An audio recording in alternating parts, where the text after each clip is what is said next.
दोस्तों कैसे हैं आप लोग। इलेक्ट्रॉनिक डिवाइसेस एंड सर्किट्स की क्वेश्चन है, स्पेशल डायोड्स। क्वेश्चन है, consider the following statement regarding special diode. Special diode में इसमें जिनर डायोड और वेक्टर डायोड के बारे में बताया है। देखिए जिनर डायोड के बारे में तो मैं आपको ये बता देती हूँ। जैसे ये जिनर डायोड होती है आपकी, ये जो होती है ना, this is your Zener diode. ये क्या होता है, it is a PN junction with increase doping level, with increased doping level. ठीक है, it works as a reference voltage device और voltage regulator in reverse bias. It works as a normal PN junction. It works as a normal PN junction in forward bias. ठीक है, अगर मैं इसका graph बनाऊं तो इसका ग्राफ कैसे आएगा, देखिए कुछ ऐसे ग्राफ आएगा ना इसका। यहाँ पे ये पूरा ऐसे, ठीक है। तो यहाँ पे ये क्या हो गया, आई क्यू मिली एम्पियर में, और ये हो गया सॉरी ये आई नॉट ले लो आप इसको, आई नॉट, और ये वी नॉट है मिली एम्पियर में, सॉरी वोल्ट्स में सॉरी। ठीक है, तो यहाँ पे देखिए, यहाँ पे इस रीजन में it works as a voltage regulator, and यहाँ पे ये जो है आई जेड मिनिमम होता है, और यहाँ पे ये जो होता है ये आई जेड मैक्स होता है। ठीक है, तो इसने बोला zener diode can be used as a voltage regulator under forward bias, ये फॉल्स है। Zener diode can be used as a voltage regulator in reverse bias, ये ट्रू है। अब हम वेरेक्टर डायोड के बारे में पढ़ेंगे। वेरेक्टर डायोड के केस में क्या होता है कि it is a linear graded, जो आपका ये वेरेक्टर डायोड है, okay, it is a linearly graded PN junction diode. The capacitance of the diode, जो डायोड का कैपेसिटेंस होता है, it is varied by varying reverse bias voltage. ठीक है, रिवर्स बायस वोल्टेज को कंट्रोल करने से, उसको चेंज करने से डायोड का कैपेसिटेंस वेरी होता है। तो C T is proportional to 1/3 under root of V not plus V input. It is proportional to under root ये 1 अपॉन रिवर्स बायस वोल्टेज, इसका क्यूब रूट होता है।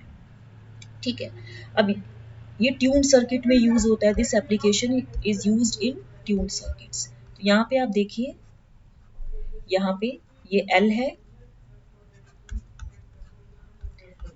ये C है। ठीक है, ये L है, ये C है। ठीक है, ये ट्यून्ड सर्किट है आपका। ठीक है, तो ये इसको हम बोलते हैं टैंक सर्किट। इसको हम क्या बोलते हैं, tank circuit. F is equal to 1/2 pi under root LC, यही होता है ना फॉर्मूला। तो इसमें जो आंसर है, varactor diode can be use in a tuned circuit under forward bias, ये गलत है। And varactor diode can be use as a tuned circuit under reverse bias, ये सही है। ठीक है, नेक्स्ट, तो यानी कि दोनों डायोड्स जो है, जिनर डायोड और वेरेक्टर डायोड, दोनों जिनर डायोड रिवर्स बायस में वोल्टेज रेगुलेटर की तरह यूज होती है, और वेरेक्टर डायोड रिवर्स बायस में ट्यून्ड सर्किट की तरह यूज होती है। नेक्स्ट क्वेश्चन है आपका सोलर सेल के बारे में। A solar cell have open circuit voltage, आपका ओपन सर्किट वोल्टेज है 0.62 volt for sun intensity of 2। यहाँ पे आपको वीटाउ 26 मिली वोल्ट दिया, मतलब थर्मल वोल्टेज आपको 26 मिली वोल्ट दिया फॉर ओपन सर्किट वोल्टेज। मान लीजिए ओपन सर्किट वोल्टेज सेकंड दिया है 0.58 वोल्ट, तो value of sun intensity x दिया है, तो x की वैल्यू निकालनी है। देखिए, ये जो आपका सोलर सेल होता है, ये एक पीएन जंक्शन डायोड होता है। It is a PN junction diode. ठीक है, with wider depletion width for the conversion of photo to electrical signal, for the conversion of photo to electrical signal। जो VOC है open circuit voltage, this is equal to VT ln ISC upon I nought, मतलब it is the ratio of the logarithmic ratio of short circuit current to I not. ये current voltage का relation है। जो ISC है, this is equal to VT ln ISC into X upon I not. ठीक है, अब इसमें values देखेंगे। ठीक है, जैसे जब VOC 0.62 वोल्ट था, तो X1 आपका कितना था, 2। अब VOC 2 0.58 वोल्ट है, तो X2 की वैल्यू निकालिए। तो इसके लिए आप यहाँ पे वैल्यू रखिए, क्योंकि आपका जो वोल्टेज है, it is directly proportional to VT ln ISC 1x upon I not, और दूसरा तो यानी कि जो VOC1 है this is equal to VT ln ISC1 x upon I not, ये हो गया। और VOC2 और दूसरा जो है यानी कि मैं इसमें VOC 0.62 volt is equal to VT ln यहाँ पे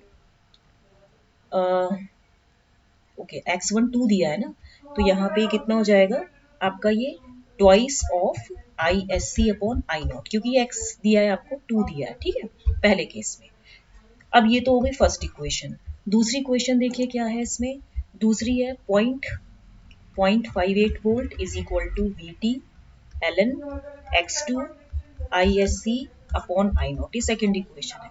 अब जब हम इक्वेशन 2 माइनस इक्वेशन 1 करेंगे तो 0.62 minus 0.58 is equal to VT into यहाँ पे twice ISC upon I not into ये लॉगरिथमिक नेचर में है, इंटू ये कितना हो जाएगा I not upon x2 ISC, ठीक है। तो यहाँ पे ये वैल्यू कितनी होगी 0.04 is equal to VT ln 2, यहाँ पे ये तो कैंसिल हो गया, ये कैंसिल हो गया, तो 2 अपॉन x2 हो गया ना, ठीक है। विच इम्प्लाइज, अब आप इसको फर्दर सॉल्व करेंगे जब, इस इक्वेशन को मैं इधर लिख देती हूँ इधर, ठीक है। यहाँ पे आप देखिए 0.04 is equal to VT ln 2 upon x2, तो यहाँ पे जो x2 है this is equal to 2 upon कितना हो जाएगा e to the power 1.58, VT दिया ना आपको 26 मिली वोल्ट, तो यहाँ पे x2 की वैल्यू समथिंग आएगी कुछ 0.433, ठीक है। तो आपका जो आंसर आएगा इसमें वो आएगा 0.433। आपको ये फॉर्मूला याद करना पड़ेगा, VOC is equal to VT ln ISC upon I not, ठीक है। नेक्स्ट क्वेश्चन है कि consider a gallium arsenide LED with EG of 1.42 electron volt and DEG by dt of minus 4.5 into 10 to the power minus 4 electron volt per Kelvin. The change in the emitted wavelength if the temperature changes by 10 degree Celsius is. देखिए इस question में आप अगर देखें तो यहाँ पे देखिए क्वेश्चन में देखिए जो एनर्जी है, energy of a photon, okay, emitted by a semiconductor, emitted by a semiconductor is given by E is equal to hc upon lambda, तो lambda is equal to hc upon E।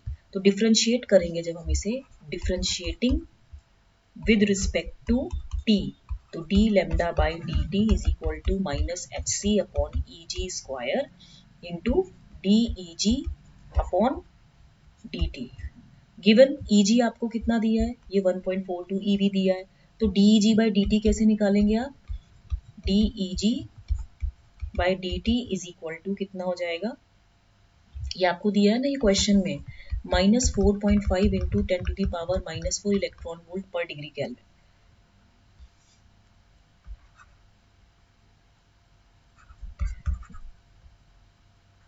ये value कितना हो जाएगा d lambda by dt अगर आप निकालोगे तो -1240, the change in the emitted wavelength if the temperature changes by 10 degree, electron volt nanometer, ठीक है, डिवाइडेड बाय 1.42 का स्क्वायर, यहाँ पे ये फॉर्मूला है ना, ये वैल्यू रखो, hc, h होता है प्लांक्स कांस्टेंट, 6.62 इंटू 10 की पावर -34 जूल सेकंड, जूल पर सेकंड होता है कि जूल सेकंड होता है चेक करना, into 3 into 10 to the power 8 meter पर सेकंड। तो यहाँ पे जो डी लैम्डा, अब इसमें वैल्यू रखो, ये स्क्वायर हो गया और इलेक्ट्रॉन वोल्ट का स्क्वायर, ठीक है। और यहाँ पे ये जो DEG बाई dt है इसकी वैल्यू रखो -4.5 इंटू 10 की पावर -4 इलेक्ट्रॉन वोल्ट पर केल्विन, ये वैल्यू हो जाएगी 0.277 नानोमीटर पर kelvin.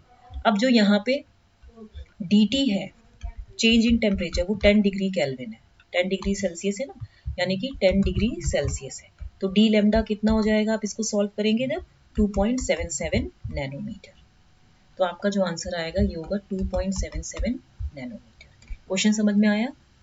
Consider the change in the emitted wavelength with the temperature d lambda by dt निकालना है, E is equal to hc by lambda से लैम्डा निकालेंगे hc बाई E, ठीक है। उसके बाद हम इसको डिफ्रेंशिएट करेंगे तो d lambda by dt equal to minus hc by eg square into DEG by dt, यही होगा ना, आपने पढ़ा होगा ना, d by d x of x to the power -1 n x n -2 यानी कि -1 बाय एक्स स्क्वायर होता है, तो यहाँ पे ये -1 by eg square into DEG by dt होगा और ये वैल्यू तो हमें दी ही है, ये वैल्यू हमें दी है, यहाँ वैल्यू रख दो और एच सी की वैल्यू निकालो। ठीक है, ये पूरा करके इस तरह से आ जाएगा। ठीक है, 3 क्वेश्चन करा रही हूँ, इसको लाइक शेयर सब्सक्राइब करना मत भूलिएगा। Okay, thank you very